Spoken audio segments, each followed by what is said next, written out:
exámenes, etcétera. Entonces, me van a avisar, por favor, por medio de la delegada, si es que mañana tendrían tiempito a eso de las 4:30 para recuperar. O puede ser a las 4 también, depende de ustedes. Yo realmente para no hacerles esperar, porque acá el tráfico es muy fuerte y salgo yo de mi trabajo a las 3, por eso quedamos 4:30. Entonces, bueno, eso por un lado. Ahora, la vez pasada habíamos quedado, hicimos todos los cálculos de proteínas, hablamos de las proteínas de alto valor biológico, hablamos de la complementación aminoácidica, hablamos del rango aceptable de distribución de macronutrientes, que vamos a volver a repasar hoy otros temas, ¿verdad?, relacionados con esto que ya vimos.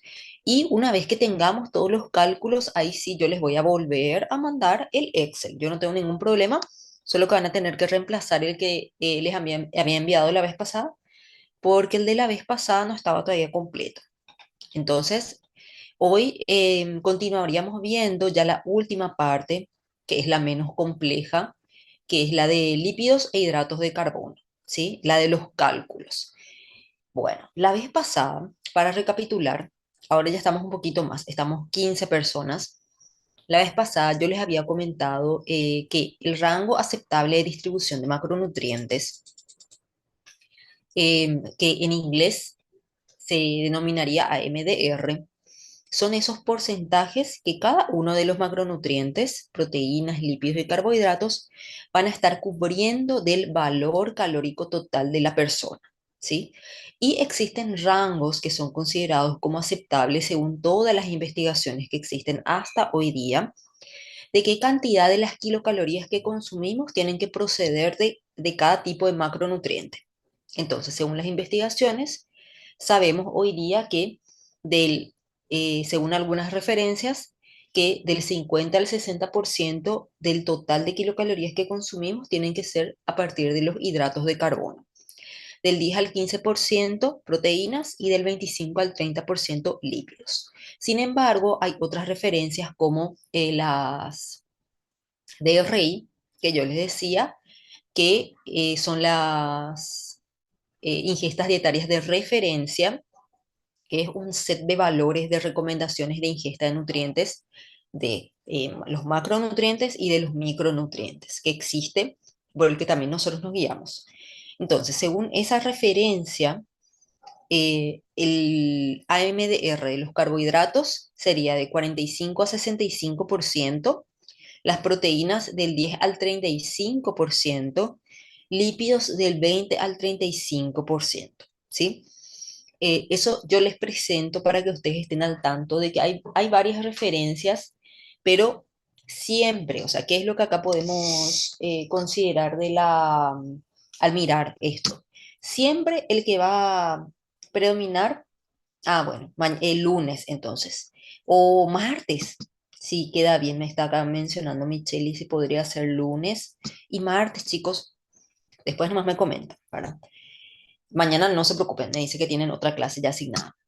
Bueno, lo que vemos, digamos que en estas dos referencias que están acá, tanto esta que está en color salmón claro como en el celeste, es que siempre lo que principalmente se va a recomendar consumir son los hidratos de carbono, siempre. En segundo lugar, en cuanto a proporciones, los lípidos, ¿sí? ¿Por qué? Porque si bien en este caso, por ejemplo, al mirar acá, del 10 al 35% son las proteínas, pero los lípidos mínimamente tienen que cubrirse un 20% del valor calórico total. O sea, los lípidos son, en cuanto a porcentaje, mayor es el aporte que o sea, que tienen que estar proporcionando a nuestra cantidad total de kilocalorías del día. Y después vienen las proteínas, ¿sí? En cuanto a porcentajes. Sin embargo, cuando comenzamos a hacer los cálculos, siempre comenzamos calculando las proteínas de alto valor biológico, que hicimos ya todos los cálculos la vez pasada. Calculamos también el porcentaje de adecuación, que también les enseñé la vez pasada. Y después seguimos con los lípidos, ¿sí? Que como yo les comenté en la clase pasada, yo siempre recomiendo que sea de un 30%. ¿Por qué? Porque los lípidos nos aportan varios beneficios que vamos a ver después, pero sobre todo, una de las cosas en las que más va a favorecer, digamos que en cuanto a la armonización con los otros macronutrientes, es que si yo le doy muy pocos lípidos a mi paciente, voy a tener que aumentar la cantidad de hidratos de carbono que le doy. Y eso es a lo que no quiero llegar, ¿sí? No quiero, yo no querría, no, no es que yo, sino los nutricionistas no querríamos que uno se exceda en la cantidad de hidratos de carbono, porque no queremos excedernos en proteínas, no queremos excedernos en grasas, en ningún macronutriente queremos excedernos, ¿sí? Entonces, por eso yo siempre recomiendo que en un paciente sano, ¿sí? Ya sea que quiera bajar de peso, que quiera bajar su masa grasa, que esté haciendo actividad física, no les hablo de un atleta, pero de una persona que el 30%. ¿Por qué? Porque parece mucho, pero cuando eso uno lo traduce en alimentos, se van a dar cuenta que no es mucha cantidad de grasas. En medidas caseras se van a dar cuenta que no es mucho. Y los lípidos son súper importantes porque nos aportan los ácidos grasos esenciales, ¿sí? Hasta ahora todo bien, ¿me escuchan bien? Qué poquitos están hoy.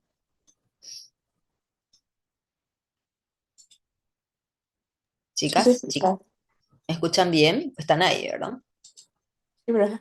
Bueno, Sí, entonces, así como las proteínas nos aportan los aminoácidos esenciales, que son aquellos aminoácidos que nuestro cuerpo no tiene la capacidad de biosintetizar, también existen ácidos grasos que son considerados como esenciales porque nuestro cuerpo no es capaz de biosintetizar, ¿sí?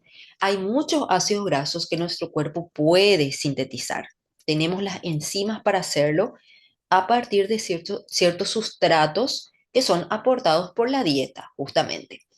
Pero hay otros ácidos grasos que no. Por lo tanto, nosotros debemos consumirlos todos los días, ¿sí? Así como los aminoácidos esenciales. O, bueno, todos los días es un decir, porque si un día no consumimos, no pasa tampoco nada porque tenemos reservas, ¿sí? Tenemos reservas de esos ácidos grasos y, bueno, no voy a entrar en cómo podemos tener, o sea, aparte del tejido adiposo, tenemos otro tipo de reservas también de los ácidos grasos esenciales y no esenciales que tenemos. Entonces, algunos de los ácidos grasos esenciales que existen son el ácido alfa-linolénico y el ácido alfa-linoleico, ¿sí? También denominado omega 3 y omega 6, ¿sí? Esos son los ácidos grasos considerados como esenciales.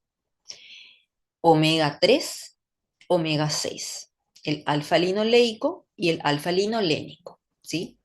Entonces, cuando nosotros aportamos en la dieta de un paciente un 30% de grasas, o sea, el 30% de sus calorías a partir de los lípidos, lo que estamos también aportando con ese 30% es una buena calidad o debería ser una buena calidad de grasas seleccionadas en la dieta que me aporten estos ácidos grasos esenciales, ¿sí? Otros ácidos grasos que también son esenciales, pero no porque nuestro cuerpo no pueda sintetizarlos. Nuestro cuerpo puede, pero nuestra capacidad de biosíntesis es muy baja, muy pequeña. Entonces, por eso igual son considerados ácidos grasos esenciales. Dos tipos de ácidos grasos omega 3 que son el EPA, que es el ácido eicosapentaenoico, y el DHA, que es el ácido docosa hexaenoico, ¿sí? Todo esto que les estoy diciendo está en las clases, está todo en el contenido de lípidos, ¿sí? Pero yo les voy comentando ya antemano porque estamos viendo lípidos. Entonces, esos dos tipos de ácidos grasos, que son el EPA y el DHA, son de tipo omega 3, son biosintetizables en nuestro cuerpo, pero nuestra capacidad de biosíntesis es muy baja, entonces es mejor que estén aportados en nuestra dieta. Cuando veamos ya la elaboración del plan de alimentación, yo les voy a ir mostrando qué tipo de alimentos tienen ciertos tipos de ácidos grasos, porque esas son las grasas que nosotros queremos priorizar. Mm, Cuando ustedes vieron en bioquímica, ahora sí quiero que ustedes me comenten, por favor. Cuando vieron bioquímica, ¿qué tipo de ácidos grasos recuerdan que existían? ¿O qué tipo de lípidos nosotros teníamos en nuestro organismo? En cuanto a, por ejemplo, el tipo de saturación que tenían los ácidos grasos. Saturado, Saturado, insaturado. insaturado.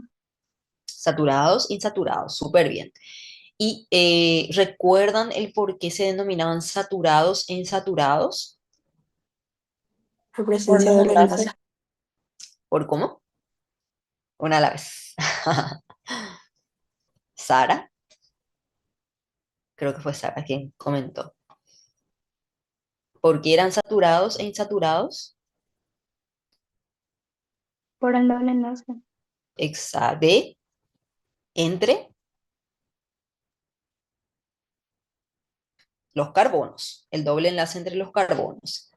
Entonces, eran saturados o insaturados según ese doble enlace, la presencia del doble enlace. ¿Por qué? Porque sabemos que el carbono tiene cuatro enlaces.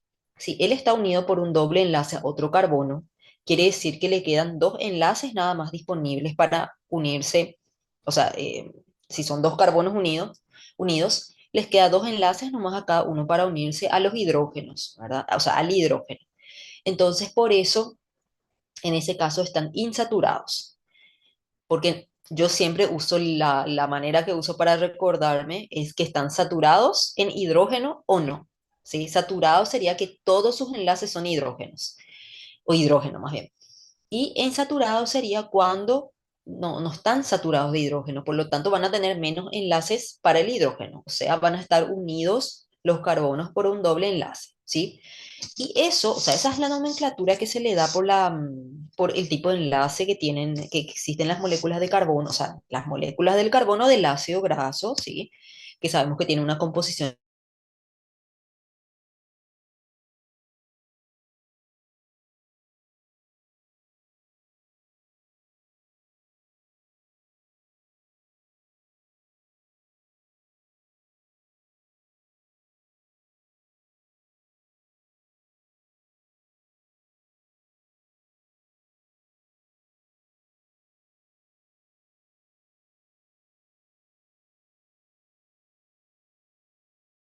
Sólido, ¿sí?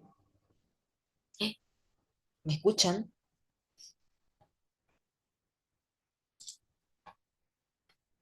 Se trabó, profe. Ahora sí, profe, pero Ahí sí.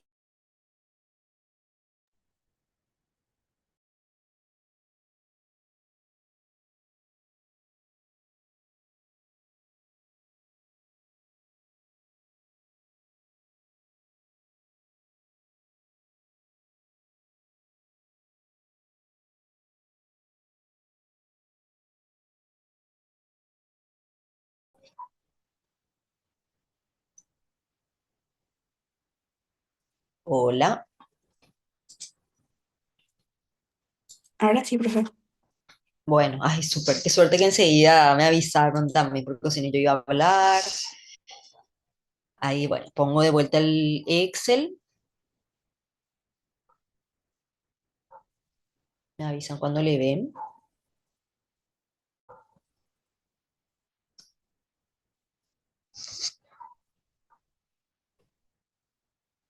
Le ven a mi pantalla,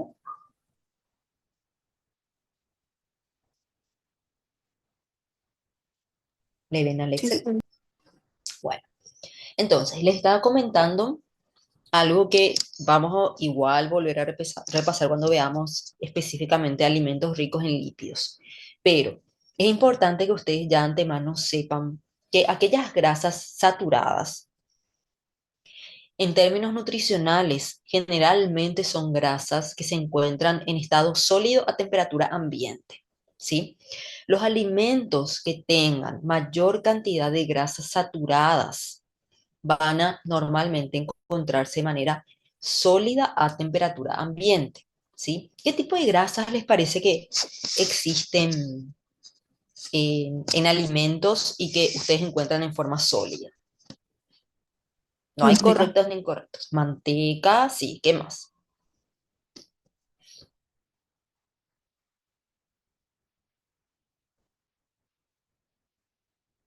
¿Qué grasa más está en forma sólida?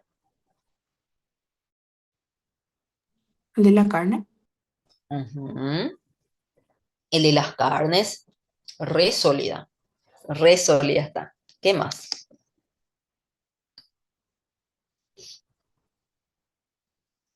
Un alimento que es riquísimo, de color marrón, que nos vuelve locos a la mayoría del mundo. Aguacate, sí, pero sí, el aguacate tiene también una proporción de saturadas, pero tiene más monoinsaturadas, porque no es solamente grasa el aguacate también tiene fibra, tiene proteínas, tiene mucha grasa, pero su estado sólido efectivamente no es solamente porque es pura grasa saturada.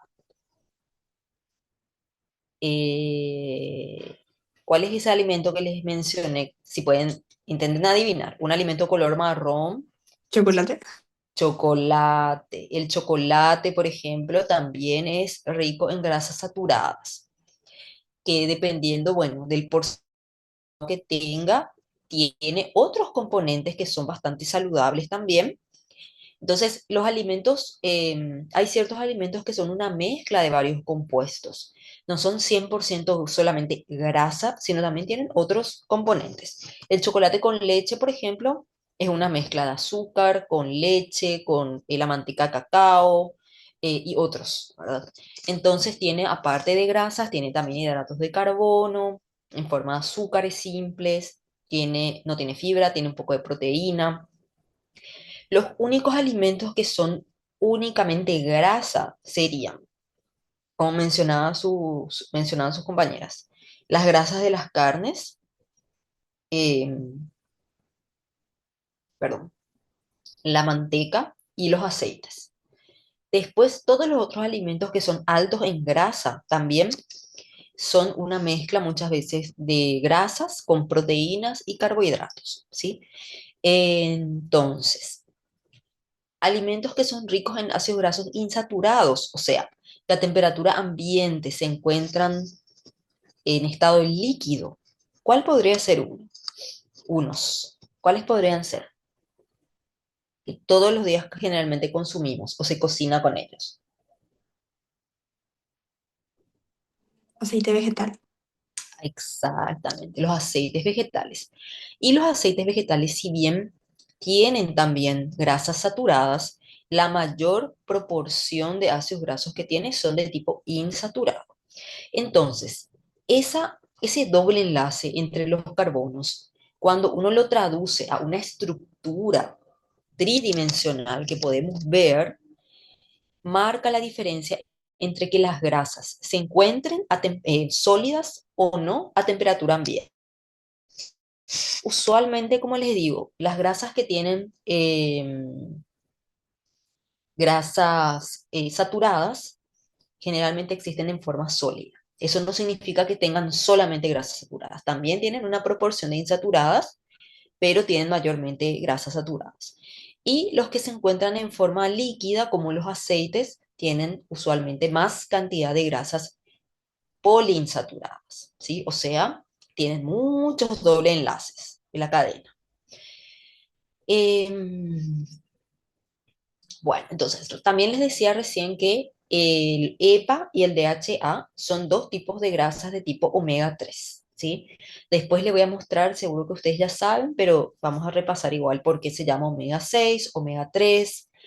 em, pero bueno, esos son entonces dos tipos de ácidos grasos que son de tipo omega 3 y son poliinsaturados, ¿sí? Son poliinsaturados y son esenciales. Entonces, nosotros volviendo al tema de los requerimientos, gran parte de ese 30% que yo le tengo que aportar de kilocalorías a mi paciente, yo voy a buscar que sean grasas saludables. ¿Qué quiere decir eso? Grasa saludable significa un alimento que me dé una buena proporción de ácidos grasos poliinsaturados, omega 6 y omega 3, y en lo posible baja en saturadas, ¿sí? También sabemos que tenemos que consumir las saturadas, las grasas saturadas, pero en mucha menor cantidad que las poliinsaturadas. Entonces, por eso muchas veces uno como nutricionista elige los aceites vegetales, puede ser también la manteca, un poco de manteca, puede ser las grasas de la leche misma, si el paciente o la paciente toman luego leche entera o lácteos enteros, frutos secos, aguacate, como mencionaba la compañera, o puede también ser considerada la grasa de fuentes vegetales, perdón, fuentes animales como los pescados, carne blanca, carne roja también un poquito. Entonces, esas son las grasas que nosotros queremos aportar, ¿sí? Las grasas que no queremos aportar, y yo les recomiendo que ustedes no consuman, ninguno de nosotros debe consumir, son las grasas de tipo trans, ¿sí? Esas son las grasas más nocivas que hasta el momento se conocen que existen para la salud humana. Ni siquiera las grasas saturadas tienen efectos tan negativos como las grasas trans. Las grasas trans se busca hoy día mediante regulaciones que existen a nivel del Mercosur, a nivel de la Unión Europea, recomendaciones de la Organización Mundial de la Salud, por ejemplo, se busca que los alimentos tengan 0% de grasas trans. Es decir, que en los productos alimenticios las empresas no le agreguen grasas de tipo trans a sus alimentos, ¿sí? ¿Por qué? Porque en los productos naturales también encontramos grasas trans. Por ejemplo, en los lácteos, en las carnes también hay. Pero como son naturales, no tienen los mismos efectos negativos sobre la salud que las grasas trans industriales, ¿sí? ¿En qué tipo de alimentos encontramos grasas? Por ejemplo, los alimentos que han sido freídos en ácidos grasos, perdón, en aceites hidrogenados, a veces en los productos de confitería, medialunas, bizcochos, galletitas, por el tipo de grasas que se le agregan. También en los helados, ¿sí? En los snacks fritos que se venden, a veces también en los aderezos para ensalada, ¿sí? Los que conocen seguro que en el súper se venden. No, yo no hablo necesariamente de un aderezo casero que uno puede hacer con aceite de oliva, jugo de limón, yogur natural, perejil. No hablo de ese tipo de aderezos, sino de los comerciales. Ahí también tenemos que prestar atención en el contenido de grasas trans, ¿sí? Entonces, son las trans los que a uno más le tienen que preocupar, chicos. Los saturados también, pero mucho más las grasas trans. Si bien, como les digo, el foco hoy día de la industria alimentaria por las regulaciones que existen es la de justamente crear alimentos que no tengan grasas trans, porque es algo que le baja la calidad al producto, ¿sí? Bueno, entonces, todo eso es para que ustedes vayan pensando en el tipo de alimentos que uno le puede dar, si bien, como les digo, vamos a profundizar más en eso. Y la vez pasada digamos que es importante que un 30% del valor calórico total proceda de los lípidos, ¿sí? Ahora, en el caso de los lípidos, una cosa más que me falta calcular es el porcentaje de adecuación, que vamos a copiar acá el titulito de la vez pasada. El porcentaje de adecuación, porque para cada macronutriente tiene que haber un porcentaje de adecuación, que sería esa cantidad un poquito menos y un poquito más que podemos consumir de ese macronutriente sin que haya ningún efecto negativo sobre la salud ni sobre los otros macronutrientes que le estoy dando a mi paciente.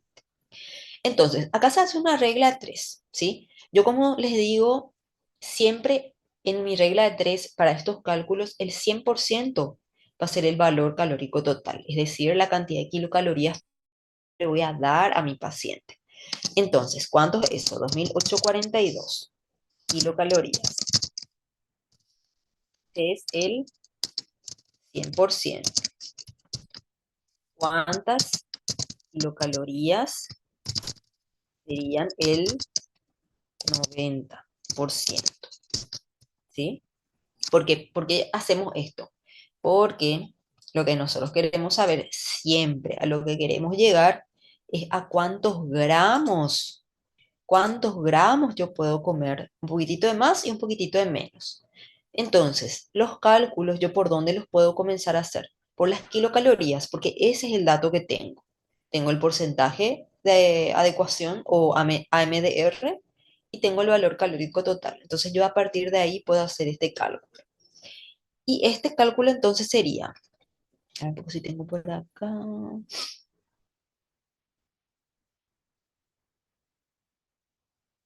sería X igual a, hay 2842, perdón.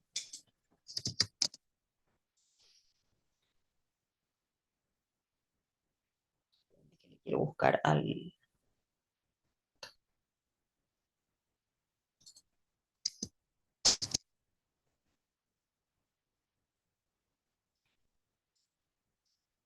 2842 por 90 dividido 100.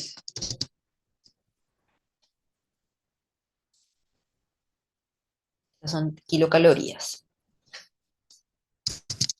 Kilocalorías, esa era nuestra pregunta.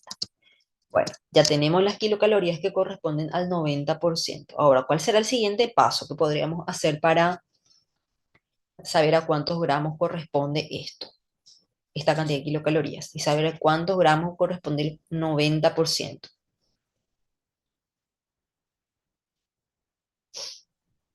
Díganme, porque ya varias clases estuvimos viendo esto.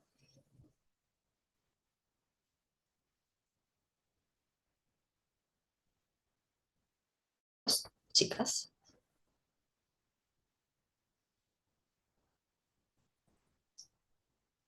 hola. ¿Qué regla de tres puedo hacer para saber a cuántos gramos corresponde?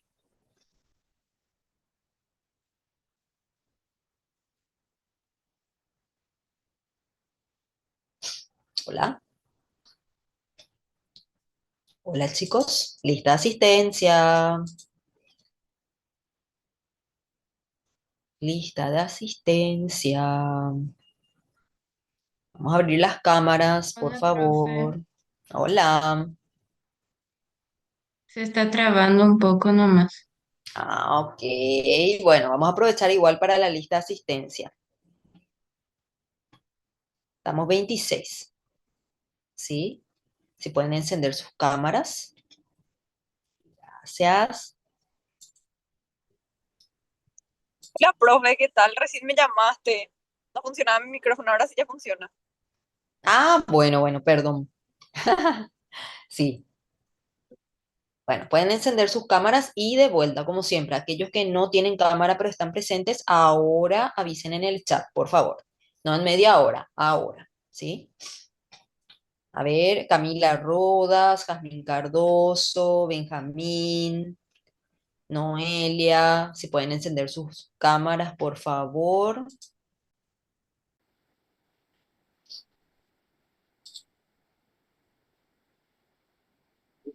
Sí. Ok, ahí me van avisando los que no.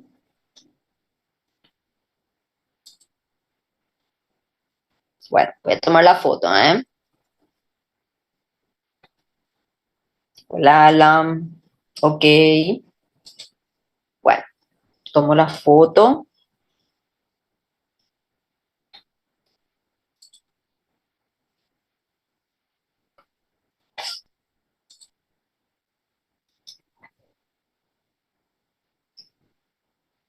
Bueno, gracias chicos. No se preocupen los que me están avisando en el chat, ahora me avisan y yo también eso considero, ¿sí? Bueno, entonces, quiero que me digan, por favor, qué hacemos para saber cuántos gramos de grasa corresponde el 90% del valor calórico total. Está acá la respuesta.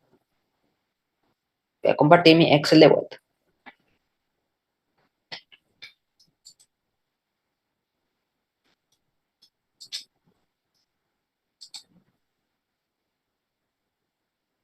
Ok, Horacio.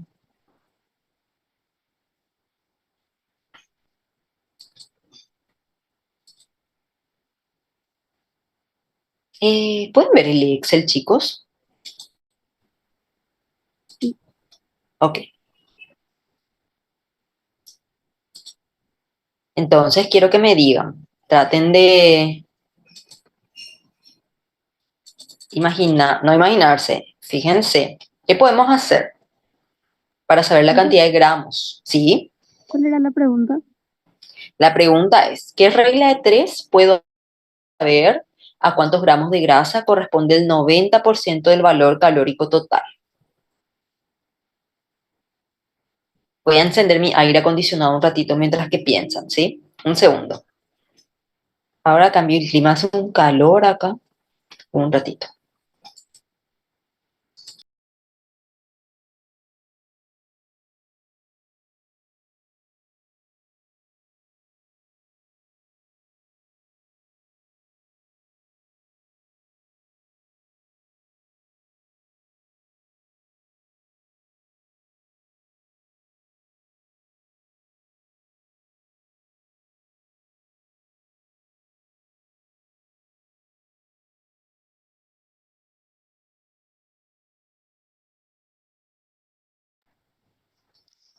Bueno, de vuelta. ¿Qué hacemos para saber a cuántos gramos de lípidos corresponden el 90% del valor calórico total?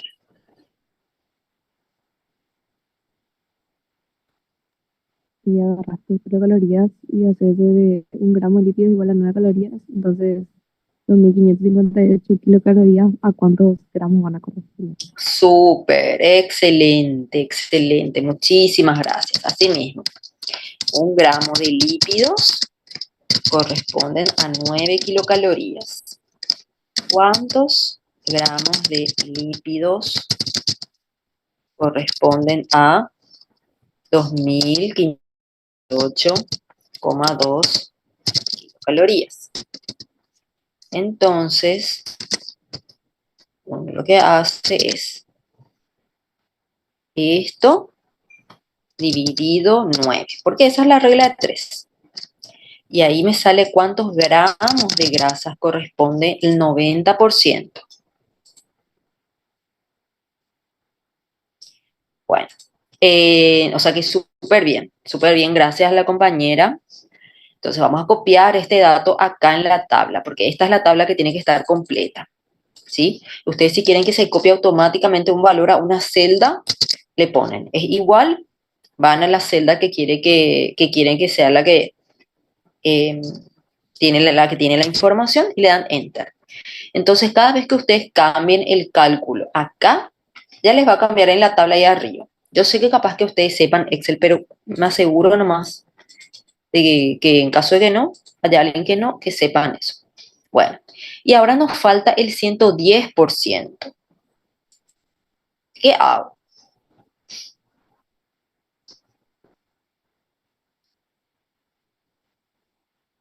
No escuché, profe, ¿qué dijiste? Ahora quiero hacer lo mismo, pero calculando con el 110%, el porcentaje de adecuación para el 110%. ¿Qué hago?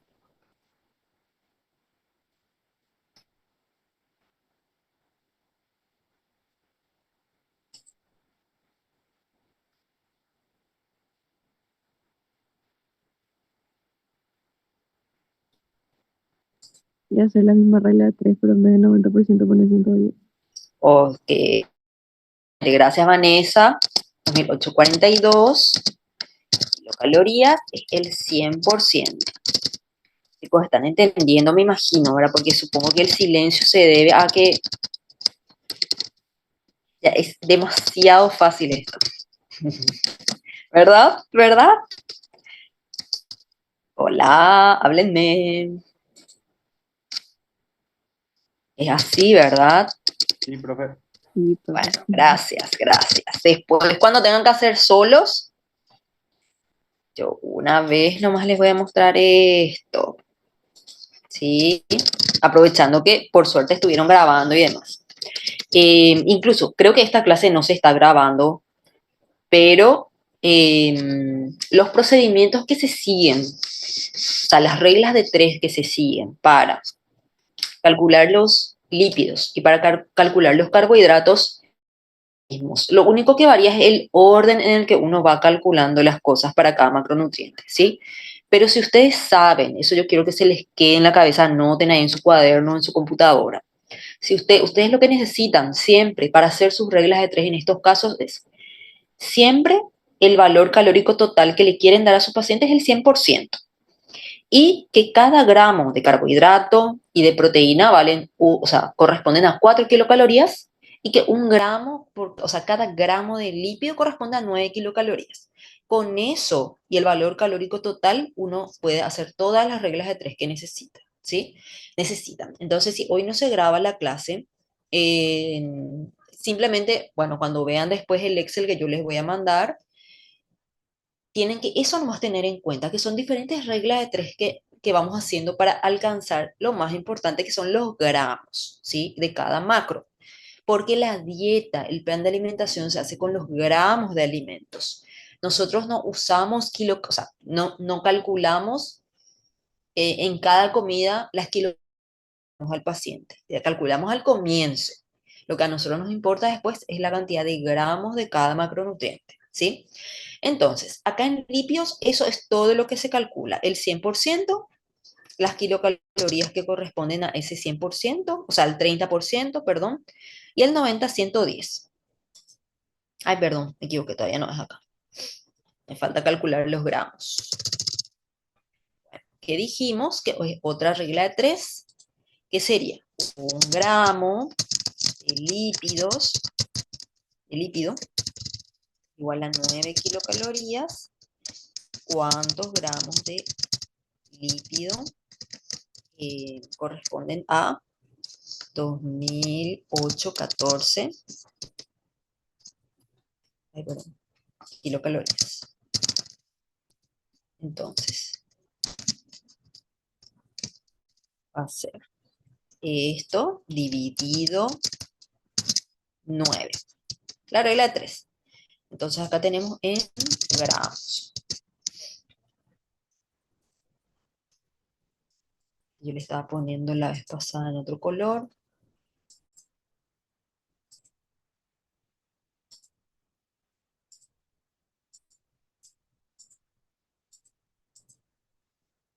Entonces ahora sí ya puedo acá copiar. Es igual este. Bueno, entonces imagínense que acá nosotros ya sabemos cuántos gramos le podemos dar al paciente, a esta paciente que era Jazmín, ¿sí? ¿Entre qué rangos? De 284 gramos de lípidos a 312 gramos de... Espérenme, que acá hay algo. Perdón, hice algo acá raro.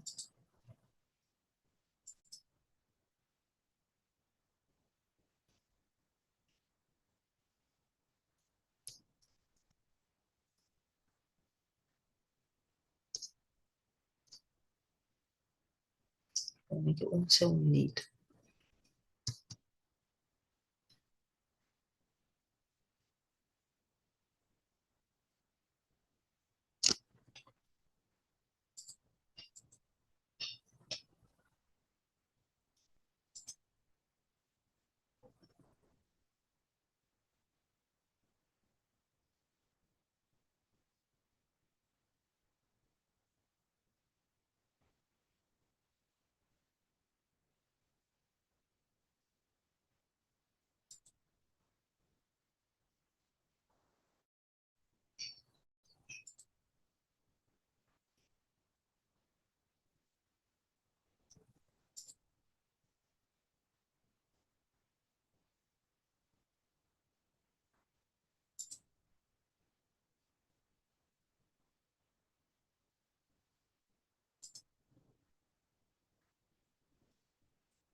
Esperen que acá hay algo raro, chicos.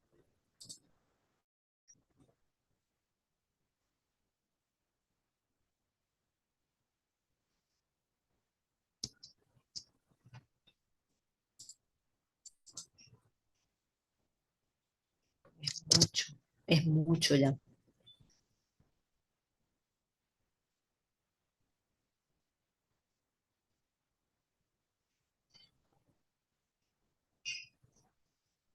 Ok. Bueno, acá, de verdad, o sea, cometí un error acá, chicos.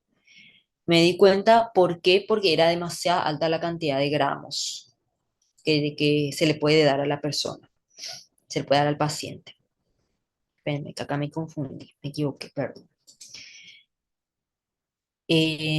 Acá trabajaríamos nosotros con la cantidad en gramos que tiene, que tenemos que darle al paciente de lípidos, que son en total 94,7. Ese sería nuestro 100%, sí, perdón, me equivoqué. Entonces aquí sería este dividido, no, por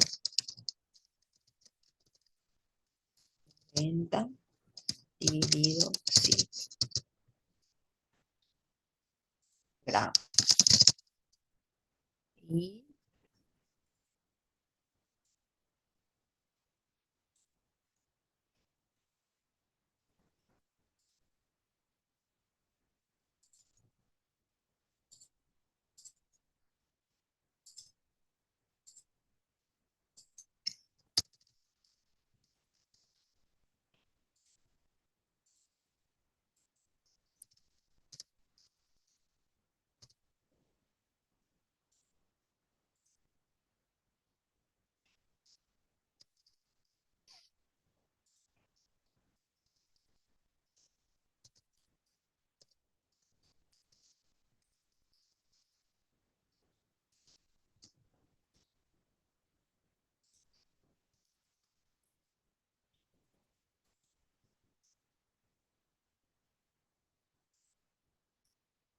ahí está, perdonen chicos. Siempre entonces, o sea, como gramos, como nosotros gramos es lo que queremos tener, ese porcentaje de adecuación que queremos obtener, vamos a mirarla acá. Van a ser, como les digo, eso estaba bien, van a ser los gramos de más y de menos que le podemos dar a nuestro paciente, pero los calculamos en relación al 100% de los gramos que le vamos a dar a nuestro paciente, al 100% de lo que le vamos a dar en gramos. Entonces, la regla de 3, acá me corrijo, la regla de 3, disculpen, sí, recuerden esto, es que lo hacemos por el 100% de los gramos que le daríamos de lípidos.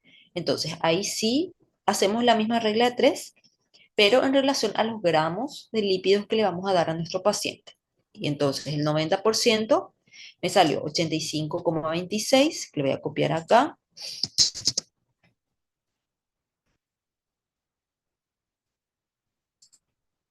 Y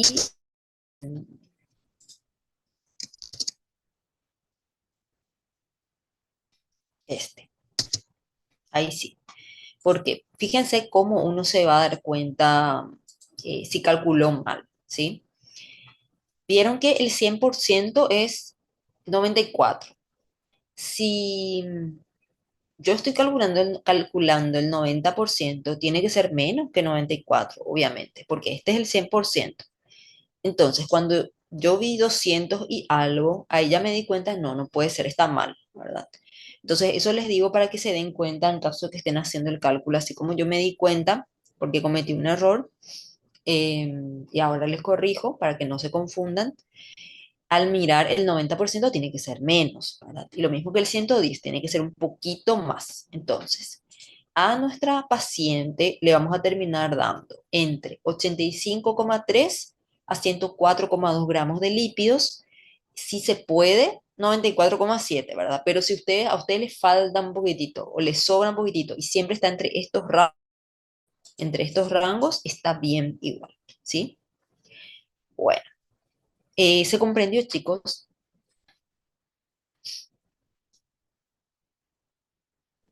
Sí, profe. ¿Sí? Bueno, espero no haberles confundido mucho, pero sí me confundí yo un poco. Bueno, y eso es lo que calculamos para lípidos. Ahora, para los carbohidratos, prestemos atención, para los carbohidratos, dijimos en un momento dado, en la clase pasada, que el porcentaje o sea, el rango aceptable de distribución de macronutrientes tiene que sumar un 100%, ¿sí? Yo ya calculé proteínas primero, calculé los lípidos. Entonces, para que sume un 100% me falta un macronutriente nada más, que es son los carbohidratos. Entonces, como yo ya tengo el porcentaje de adecuación o rango aceptable de distribución de macronutrientes para la proteína y para los lípidos, yo el cálculo que tengo que hacer para los carbohidratos es el siguiente. Voy a ponerla acá para que vean el cálculo. 100 menos porcentaje, el valor calórico total de, perdón,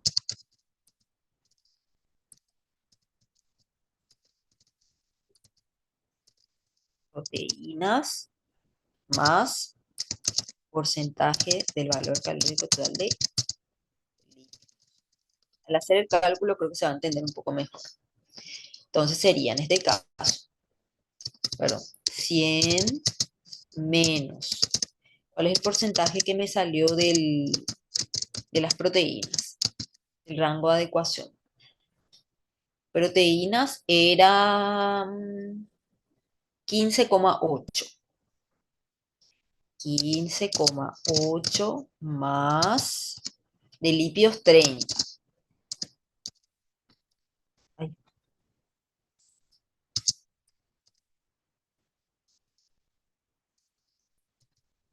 Entonces sería 100 menos 15,8 más 30, ¿cuánto sería?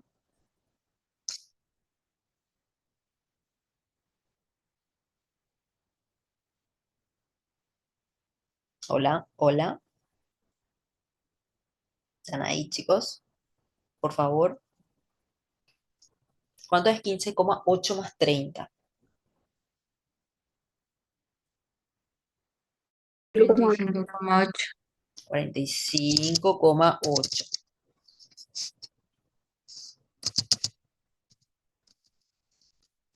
Entonces, ¿cuánto es 100 menos 45,8?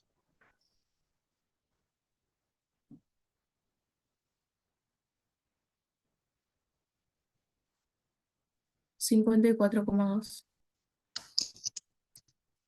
Perfecto. Ay, por Dios, espérame que carbohidratos. Muy bien. Entonces, ¿de dónde viene entonces ese porcentaje que nosotros le vamos a dar a nuestro paciente de carbohidratos? Proviene del concepto de que el 100% de las kilocalorías que yo le tengo que dar a mi paciente tienen que estar distribuidos en los tres macronutrientes, en lo que le voy a dar de proteínas, lo que le voy a dar de lípidos y lo que le voy a dar de carbohidratos. Entonces, si yo ya tengo el porcentaje de cuánto yo le tengo que dar de proteínas, que es 15,8, ya tengo el porcentaje de lípidos que le tengo que dar, lo que me resta, o sea, es más burda, ¿verdad? Pero realmente lo que me sobra, lo que me resta del 100% es lo que yo le voy a aportar de carbohidratos, ¿sí? Y en este caso sería 100 menos la suma del porcentaje de proteínas y lípidos, que me da una suma de 45,8. Entonces, 45,8. Entonces, 100 menos 45,8, 54,2. Esa es la cantidad que yo le voy a dar de carbohidratos a mi paciente. Si yo, por ejemplo, quiero que ustedes me digan, en lugar de darle a mi paciente 15,8, le doy 20% de proteínas. Va a variar la cantidad de carbohidratos que le voy a dar.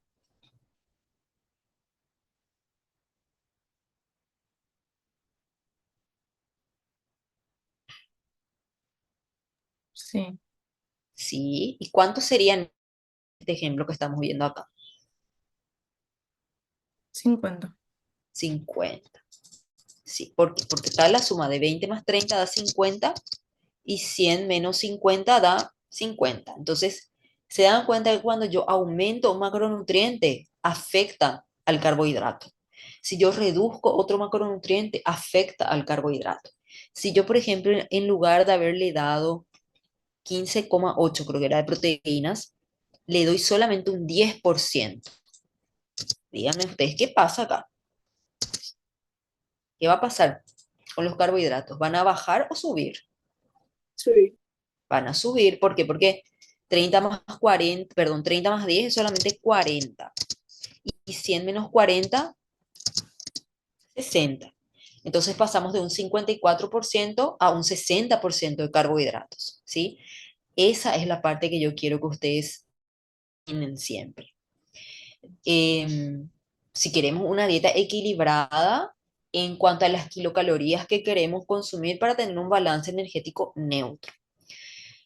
Si yo consumo más, voy a tener un exceso de kilocalorías, como siempre les digo, que no importa de dónde proceda, ya sea de proteínas, de grasas o de carbohidratos, si yo no uso esas kilocalorías, mi cuerpo no gasta esas kilocalorías, va a acumularse, ¿sí? Va a almacenarse. Va a intentar almacenarse primero como tejido muscular, en el caso de los aminoácidos, carbohidratos un poquitito, va a almacenarse, va a oxidarse el resto, y si sobra, va a buscar almacenarse o transformarse, perdón, en ácidos grasos. Y los ácidos grasos de por sí, ya lo que se usa, se va a usar, pero lo que no también va a aportarnos kilocalorías. O sea, todo nos va a aportar en exceso de kilocalorías si yo consumo más, ¿verdad? Entonces, por eso es que nosotros buscamos que estos rangos se cumplan. Porque si yo supero y no tengo un plan,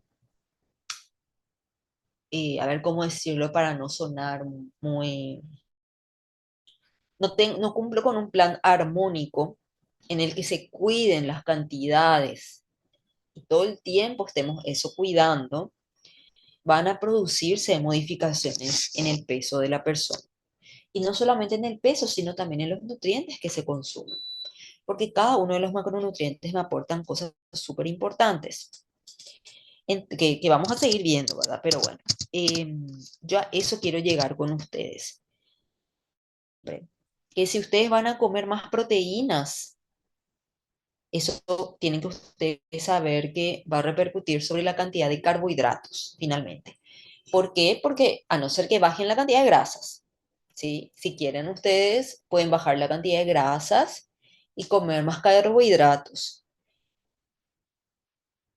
Pero, ¿y mis ácidos grasos esenciales? Mis alimentos o sea, los alimentos que me sirven para que mi alimentación sea más sabrosa, que son las grasas, van a bajar, ¿verdad? Entonces, eso es el equilibrio, o sea, de eso se el equilibrio que uno busca en la alimentación. No es que uno todo el tiempo lo va a hacer perfecto, pero a esto nos referimos nosotros cuando ya lo transformamos en alimentos, nos referimos a la armonía que tiene que haber entre los diferentes macronutrientes, porque la cantidad de uno afecta al otro.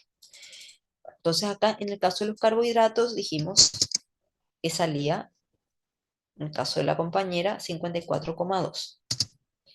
Bueno, ahora ya tengo el porcentaje. ¿A cuántas kilocalorías corresponde esto? Este 54%. ¿Cómo hago esa regla de 3?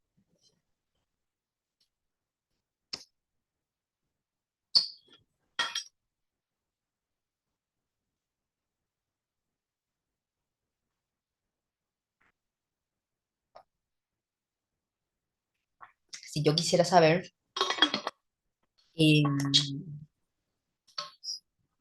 por regla de 3, el 54,2% del total de kilocalorías, ¿a cuántas kilocalorías corresponde? ¿Qué cálculo tendría que hacer?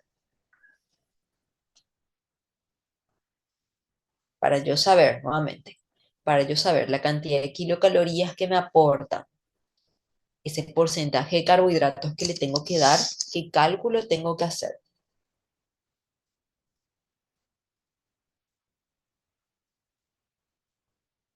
Hola.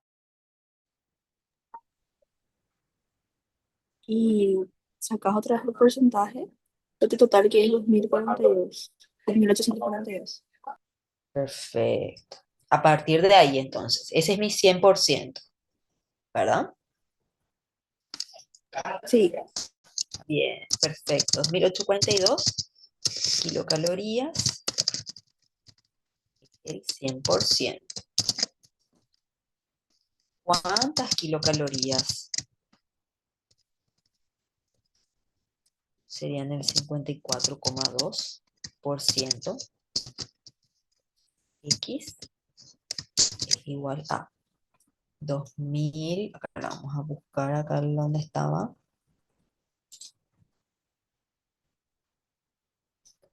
por, ay, perdón,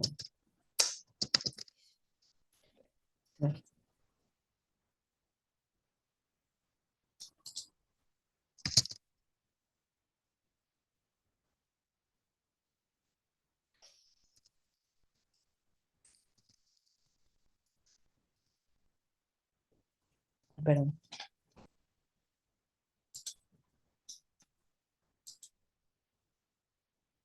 puse coma en lugar de punto, por eso no me sale todo esto. Espérenme, mi computo.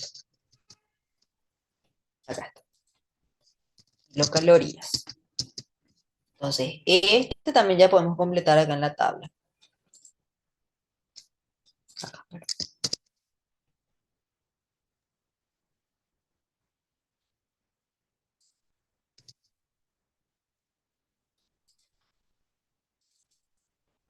A ver, ¿qué me falta ahora? A ver cuánto tiene de caloría un gramo de carbohidrato. Sí, ¿cuánto tiene? Un gramo de carbohidrato, ¿cuánto tiene?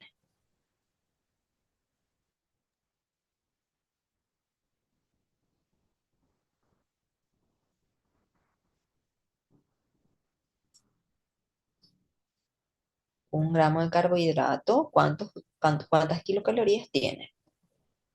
4. 4, perfecto. Entonces, yo de ahí para a cuántos gramos de carbohidratos corresponden estas 1540 kilocalorías. ¿Por qué? Porque 1540 kilocalorías, perdón, un gramo de carbohidrato corresponden a 4 kilocalorías.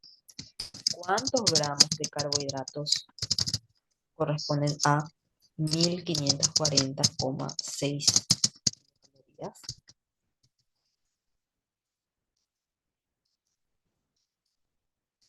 Entonces, sería este dividido 4. ¿Sí? Estos son los gramos de carbohidratos. Esto sí está bien. Por más que veamos 300 y algo, está bien. Porque la cantidad de carbohidratos que nosotros comemos son bastante altas en comparación a los otros macronutrientes. Entonces, 385,15 gramos de carbohidratos es lo que le vamos a dar a nuestra paciente.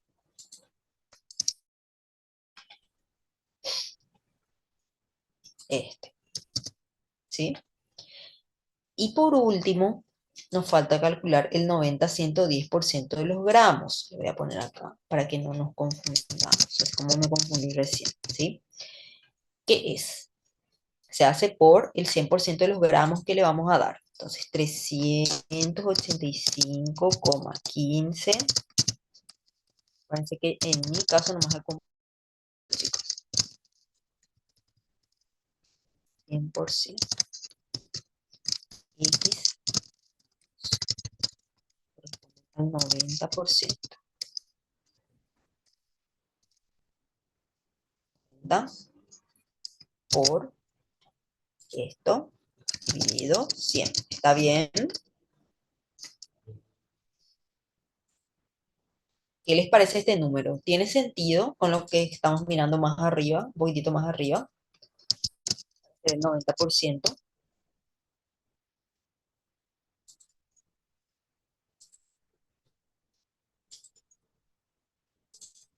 Hola, de vuelta.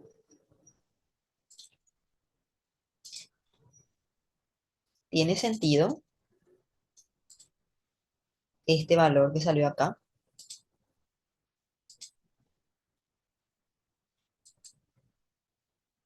Ay, no, perdón. Sí, ¿Sí, Micheli?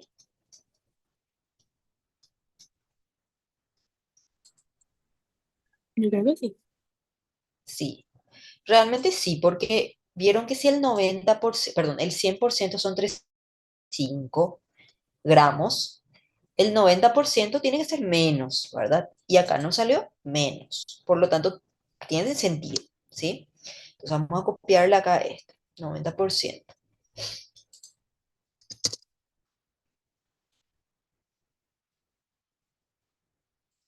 Bien. Y ahora lo último que nos falta es el 110, que es la misma regla de 3. 385,15 gramos por ciento. ¿Cuántos gramos corresponde al 110%? Eh, Acá haciendo, estoy haciendo súper directo porque arriba está re que te he explicado. Ay, perdón, que lo acabo. 110 dividido 100. Sí,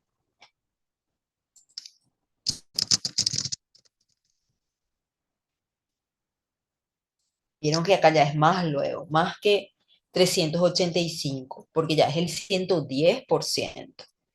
Entonces, acá vamos a colocar ese valor.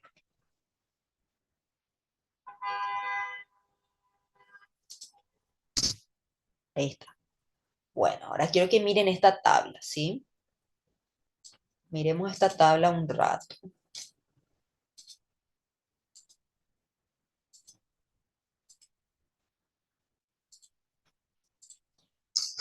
Toda esta info, ay, perdón, es la que tenemos que tener, chicas y chicos, para elaborar un plan de alimentación. Sea una persona sana o sea una persona con patologías. Mínimamente tenemos que calcular esto. Si se trata de una persona con patologías, hay varios otros aspectos que nosotros también consideramos en los cálculos, porque si la persona, por ejemplo, está con algún tipo de problema renal que afectaría la cantidad de proteínas que tiene que consumir, todos los cálculos que estamos haciendo desde el comienzo van a cambiar, ¿verdad? Dependiendo de esa situación. Nosotros como no vamos a ver dietoterapia, que sería el plan de alimentación para una persona con una patología o con una situación particular fisiológica, no vamos a ver, pero esto es lo mínimo, ¿sí? Lo mínimo que uno calcula. Y por ese motivo, realmente muchas veces a las nutricionistas, a todas, nos toma mucho tiempo elaborar un plan de alimentación. ¿Por qué? Porque yo obviamente acá tardé muchísimo para ustedes hacerles, o sea, explicarles todo detalladamente. Una normalmente tiene todo formulado, hace los cálculos, pero ¿qué pasa? Esto es lo que después se convierte en un plan de alimentación, en una dieta. Y ahí es en donde uno individualiza de acuerdo a la realidad de su paciente, ¿sí?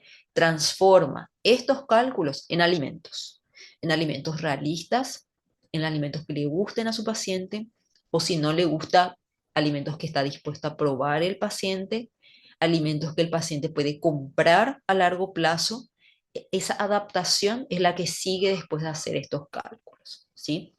Entonces, ¿qué opinan de estos cálculos que hicimos, chicas? Si bien, chicas y chicos, si bien, obviamente, como todos los años nos toma, a mí me toma mucho tiempo porque yo les quiero explicar detalladamente, porque son muchas cosas, ¿verdad?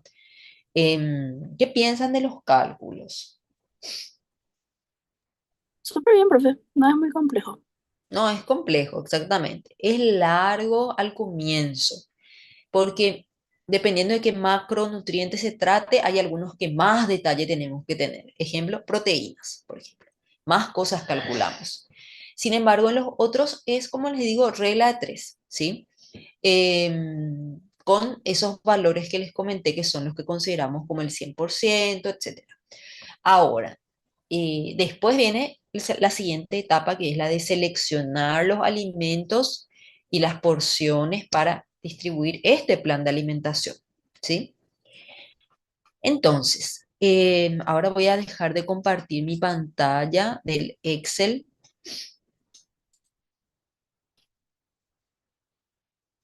A ver, les quiero mostrar el PowerPoint.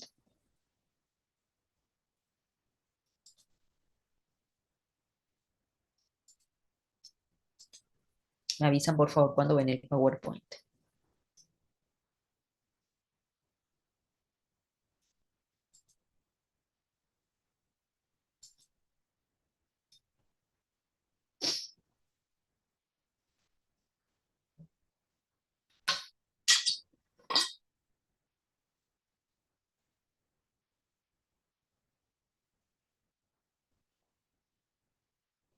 ¿Pueden ver el PowerPoint? Sí se ve.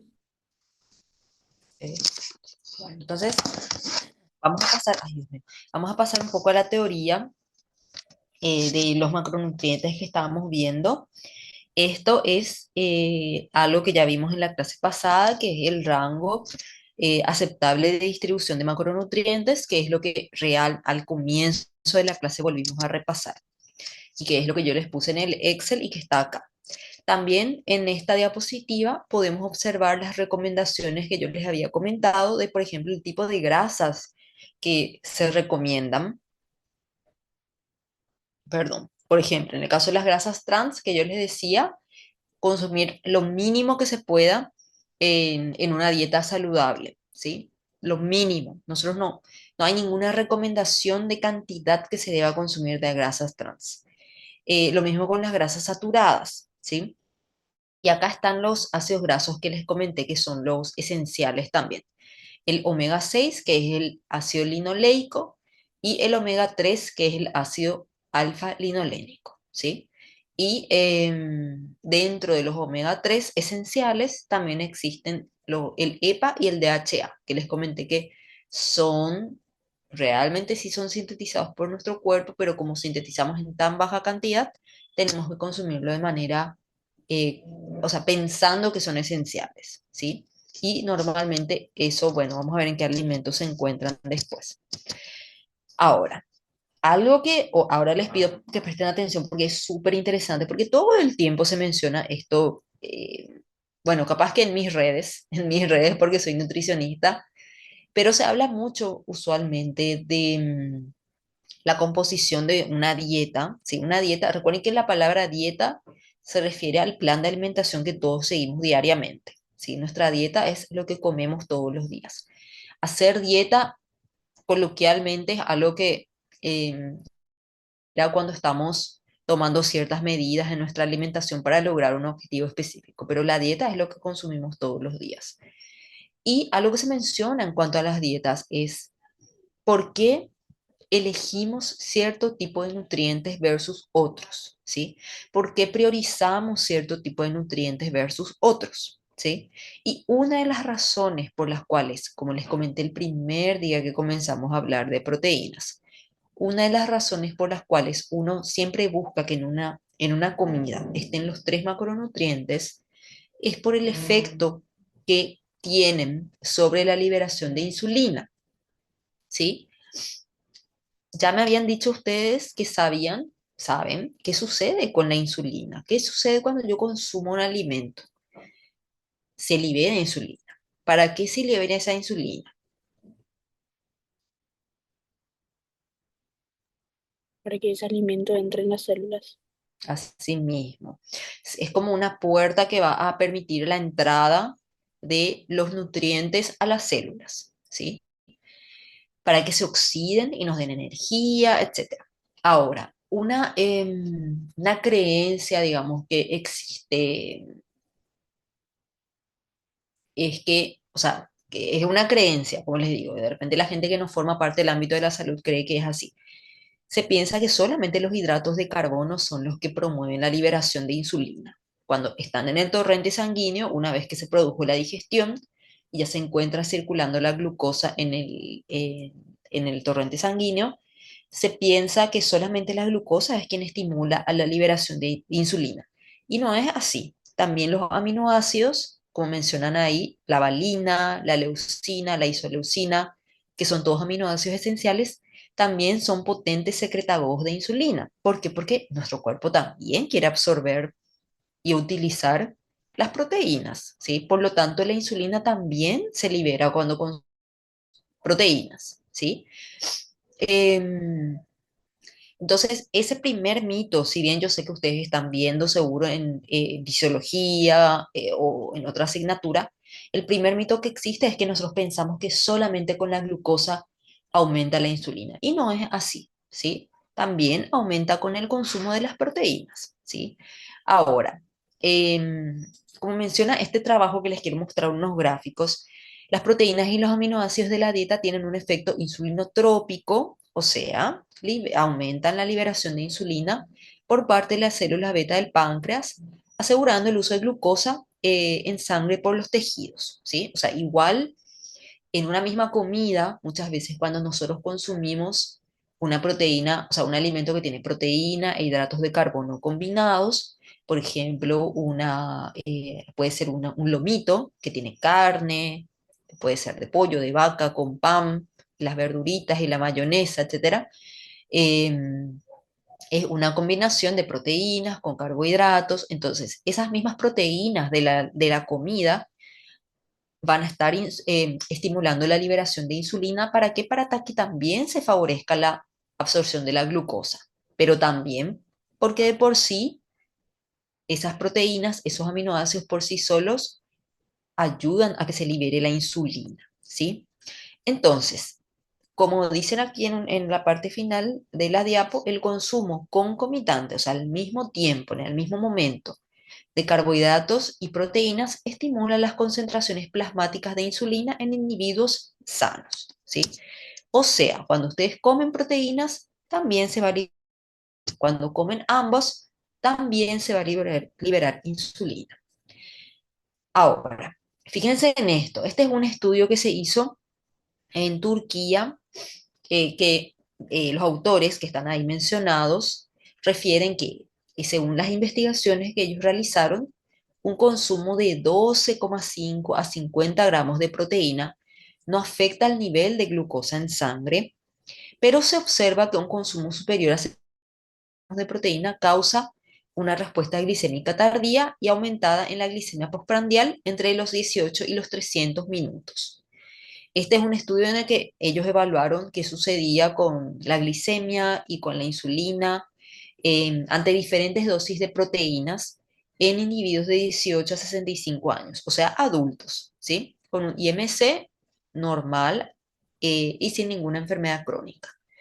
En este caso, entonces, lo que hicieron los investigadores para ir viendo cómo se comportaba la insulina en relación a la cantidad de carbohidratos y de proteínas que se consumían, lo que hicieron es crear diferentes grupos de estudio con estas personas que están acá mencionadas y evaluar qué sucedía cuando uno tenía un programa, o sea, una alimentación en la cual tenía de 55 a 60% de carbohidratos, de 12 a 15% de proteínas y 25 a 30% de grasas. Entonces, lo que se hizo es, el investigador supervisó el cumplimiento de los programas nutricionales y se les dio un alimento de prueba a los participantes. Todo esto se hizo después de 8 horas de ayuno y lo que se hizo es calcular el promedio de ingesta de diferentes alimentos de prueba durante 3 días y se examinó los niveles de glucosa en sangre en ayunas para ir viendo qué pasaba. La fuente de carbohidratos del estudio era una mermelada de cereza y la fuente de carbohidratos y proteína era una mermelada de cereza más huevo, ¿sí? No sabemos si eran huevos revueltos y después le daban la mermelada, puede que haya sido así.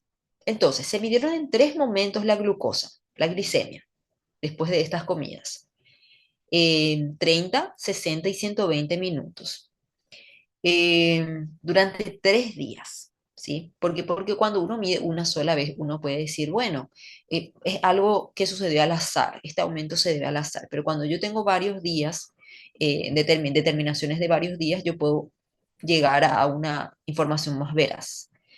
Entonces, ese mismo proceso que se hizo con la fuente de carbohidrato, que era la mermelada, se hizo también con la fuente de carbohidrato y proteína. Se midió a los 30, 60 y 120 minutos, qué es lo que pasaba con la glicemia. Y este es el gráfico que les quería mostrar. Miren lo interesante que es. Y esto Eh, ¿Por qué les muestro? Uno, por que ustedes me imagino que sabrán, porque están dando oficio, que mantener lo más estables posible los niveles de glucosa en sangre son buenos. ¿Por qué? ¿Qué significa que yo esté manteniendo de forma estable la glucosa en mi sangre? Para ustedes que son estudiantes, por ejemplo.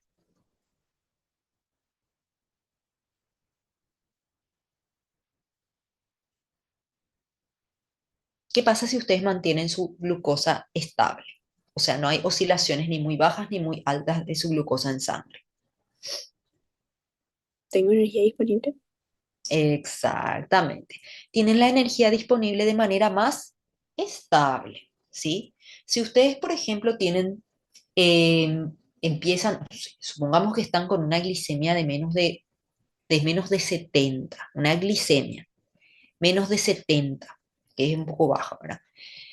Em, y después de repente le sube a 400 su glucosa y después baja a 80. ¿Qué va a pasar con ustedes? ¿Qué les parece que va a suceder con ustedes? ¿Cómo se van a sentir?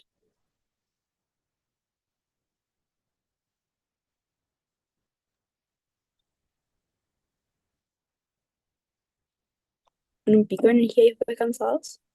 Así mismo, exactamente.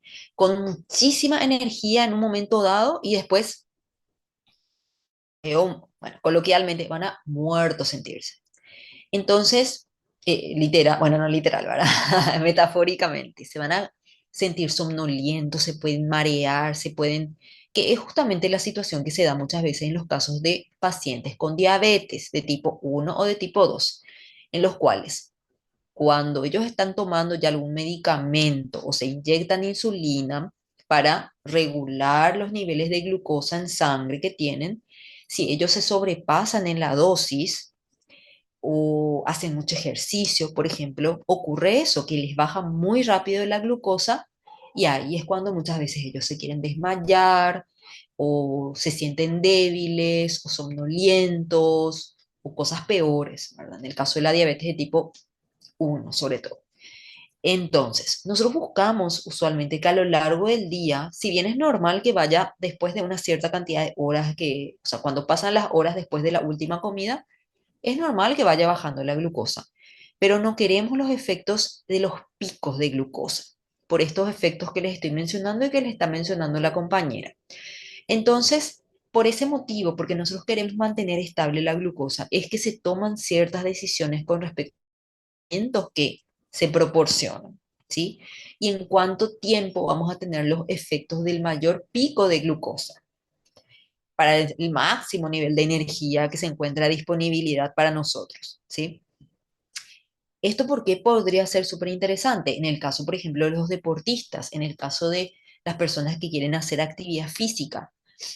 Eh, por eso muchas veces uno recomienda que una merienda, eh, uno, si se puede, ¿verdad? A no ser que esté muy satisfecho y supongamos que sea una persona que haga ejercicio de tarde, muy satisfecho está con su almuerzo, no tiene diabetes, una persona sana, puede ir a entrenar sin merendar, ¿sí? Todo depende de cómo se sienta la persona durante y después, ¿sí? Y eso es algo que uno va a consultar con el paciente, si te sentís débil, si te parece que te falta energía. Ahora, si es un paciente que ya después de 6 horas de haber almorzado quiere ir al gimnasio y va a ejercitarse por 2 horas, yo ya puedo asumir que si es un paciente sano, su nivel de glucosa ya va a estar baja, ya no va a estar en 140, 200. Entonces, en ese caso, sí, él puede tener un snack, una pequeña merienda, de ser posible 40 minutos antes de hacer el ejercicio. ¿Por qué? Porque según diferentes investigaciones, el máximo nivel de glucosa al que uno alcanza después de una comida, ya sea solo rica en carbohidratos o rica en carbohidratos y proteínas, ese pico, ese aumento se produce a los 30 minutos. Por eso estaba en mi gráfico la flechita a los 30, ¿sí? Después se produce un cambio ya interesante y significativo a los 60 minutos, o sea, una hora después de haber comido. Y baja prácticamente a los niveles iniciales a los 120 minutos, o sea, 2 horas después de haber comido.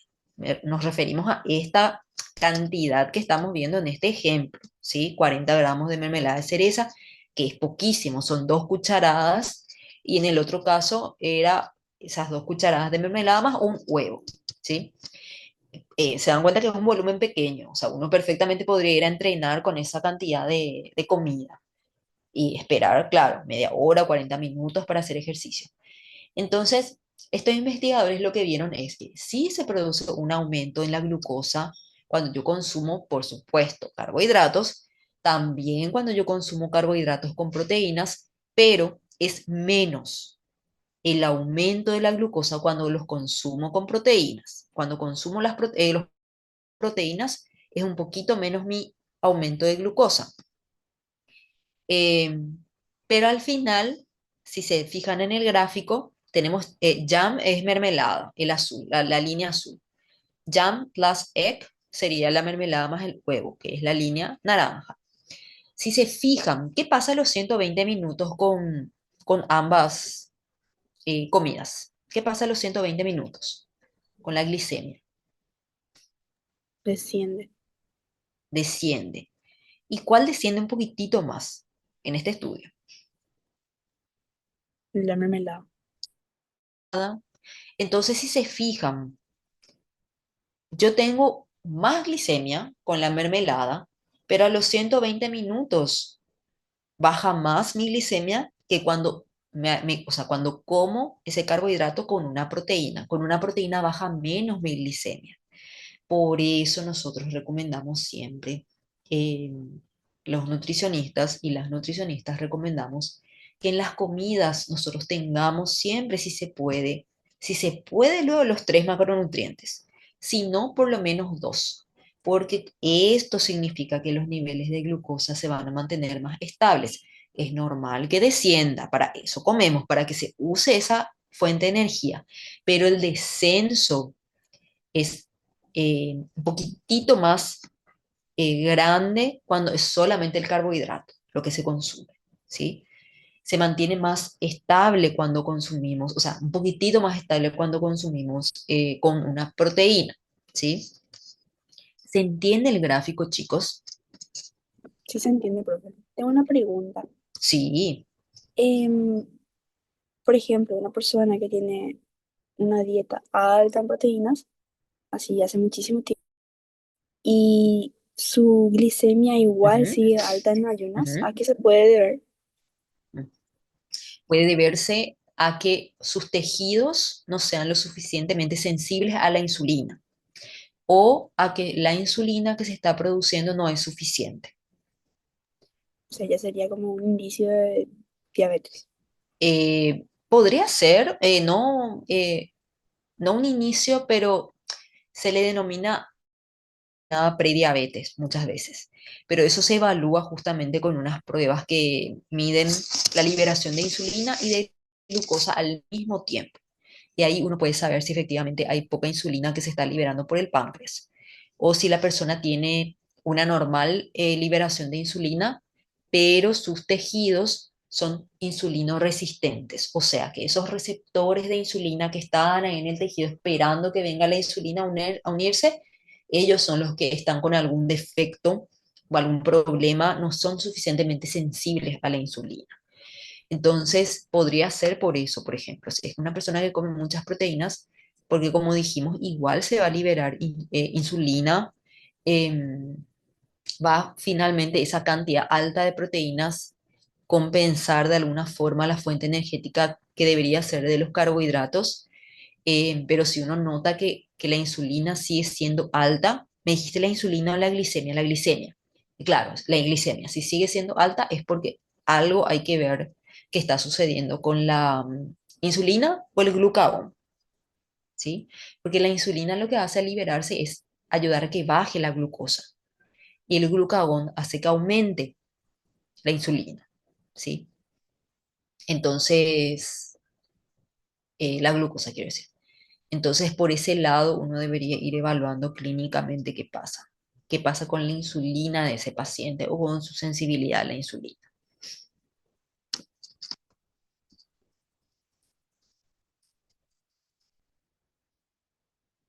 Acá está lo que les comentaba. O sea, todo esto ya les expliqué por si acaso, ¿verdad?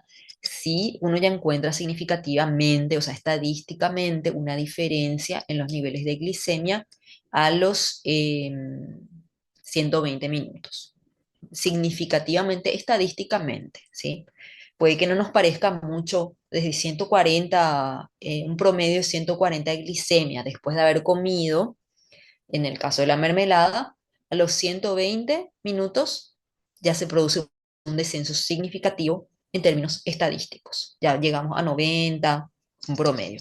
Siempre les estoy hablando de la población de este estudio, si recuerden que eran adultos con un peso adecuado, o sea, normopesos, y sin ninguna patología crónica.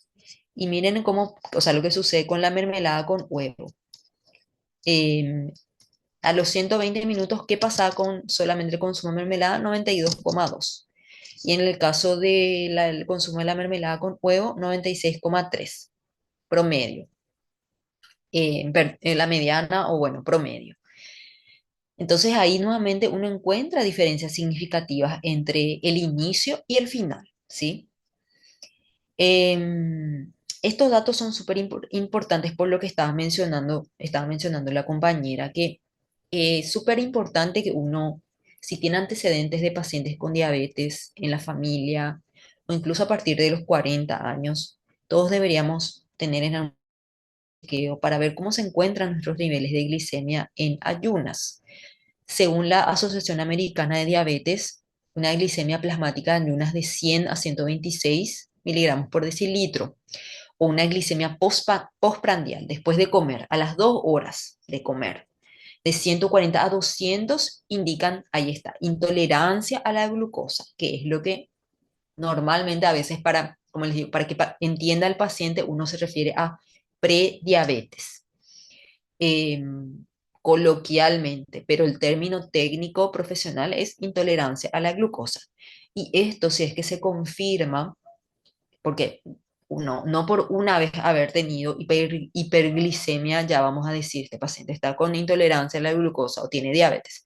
Se hacen más chequeos, más pruebas y ahí se confirma si es o no, ¿sí? ¿Cuándo se diagnostica diabetes? Cuando la glicemia plasmática en ayunas es 140 y la glicemia a las 2 horas es mayor a 200 miligramos, ¿sí? Por decilitro. Pero de todas formas, cuando a una persona le sale una glicemia en ayunas de 140, muchas veces el médico vuelve a chequear, vuelve a pedirle al paciente que se vuelva a hacer la prueba, o sea, el análisis en ayunas, porque a veces hay errores. Puede que el paciente haya consumido, o sea, su ayuno no haya sido realmente de la cantidad de horas que se le pidió, puede cosas. Entonces, bueno, a lo que vamos con esto es que existen obviamente puntos de corte considerados como adecuados para los niveles de glucosa que tenemos que tener en ayunas y luego de consumir un alimento. Y más de 200 miligramos 2 horas después de haber consumido un alimento es mucho, ¿sí? Porque imagínense en este caso, por ejemplo, que vemos acá, si bien es poquita la cantidad del alimento, 2 cucharadas de mermelada, es mermelada con azúcar, y a los 120 minutos luego ya son 96 miligramos por decilitro lo que quedan en este grupo de pacientes sanos adultos, ¿verdad? Imagínense si uno llegara a tener 200. Es como si fuese que yo recién terminé de comer y pasaron 2 horas. Entonces, eso ya debería despertar nuestra suspicacia para volver a evaluar al paciente, ¿sí? Bueno, esto después les voy a mostrar en la clase que viene, pero es básicamente lo mismo de lo que encontraron en otro estudio también. Entonces, se entiende porque yo lo que quería llegar con esto, chicos, que este es un estudio súper reciente. Ahí no puse acá por eso yo siempre vuelvo a mirar, acá está, del 2021 es el estudio, o sea, muy nuevo. Em, Viendo estos gráficos, yo creo que uno puede visibilizar mucho mejor lo que realmente, a lo que vamos normalmente nosotros, o sea, como profesionales de salud, cuando les recomendamos a ustedes, sobre todo a los estudiantes de medicina, que yo en tan alta estima les tengo, porque viven con tanto estrés, tantas horas de estudio, muchas veces, muchísimas veces, en la mayoría de los casos, falta de sueño, que va empeorando a lo largo de la carrera. Entonces, una de las patas de la mesa para ustedes es una alimentación equilibrada, y eso incluye que en sus comidas estas combinaciones por lo menos ustedes traten de tener. Si ustedes van a comer, por ejemplo, van a prepararse ustedes mismos, quieren comer fideos, traten de acompañar con una proteína, ¿sí? Por eso les digo, nosotros vamos a ir viendo en las siguientes clases. Ahora que ya vimos cómo se calcula, vamos a ir viendo las diferentes fuentes y las diferentes combinaciones que pueden hacer. Pero traten de recordar siempre de acompañar su carbohidrato con una proteína, porque a ustedes les va a hacer bien para mantener sus niveles de energía aptos, ¿sí? La cafeína es diferente el efecto que tiene, porque no tiene ni carbohidratos, ni proteínas, ni lípidos. Por otros efectos nos estimula, ¿sí? Y cuando nos hace falta el sueño, por más café que tomemos, no nos va a hacer nada la cafeína. O por más sueño que tengamos, por más que comamos adecuadamente, no nos va a hacer ningún efecto. Entonces, esa es otra de las patas de la mesa que yo sé que es súper complicado de lograr, pero que yo creo que a la larga después, o sea, se va a mejorar, así como en otros países es mejor la calidad de vida de los médicos y de los residentes y de los estudiantes. Vamos a llegar a eso también acá. Pero primero es importante crear conciencia en los mismos estudiantes para que ustedes sepan cómo cuidarse con esto. Es algo que no va a aplicar a su familia, a sus pacientes, a ustedes mismos, ¿sí? Bueno, ¿alguna pregunta?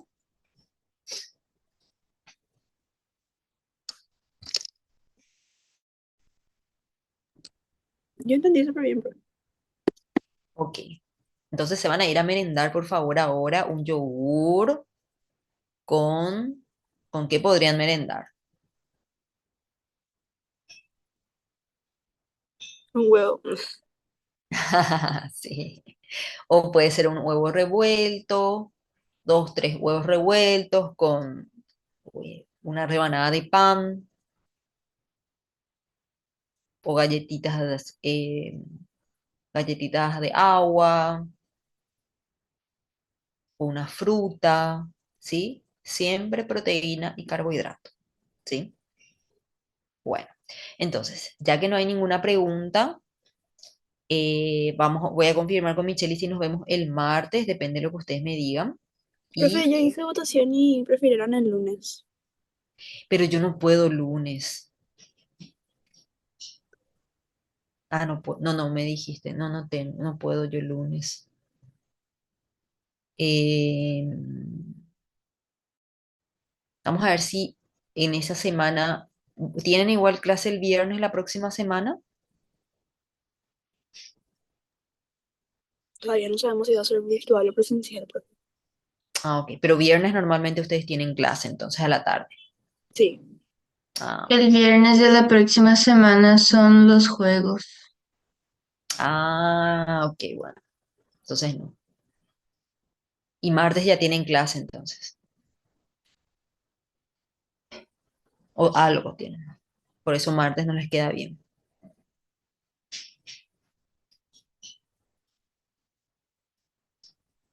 Sí, gracias, Stephanie. Gracias. Bueno, voy a seguir hablando con Micheli, ¿sí? Vamos a ir viendo si se puede uno de esos días. Pero entonces viernes yo ya sé que no, porque usted es cierto, eso está en el calendario académico seguro y no está disponible entonces para ese día. Bueno, chicos, gracias por la atención. Seguimos la próxima semana. Nos Chao, vemos. profe. Chao, chao. Nos vemos.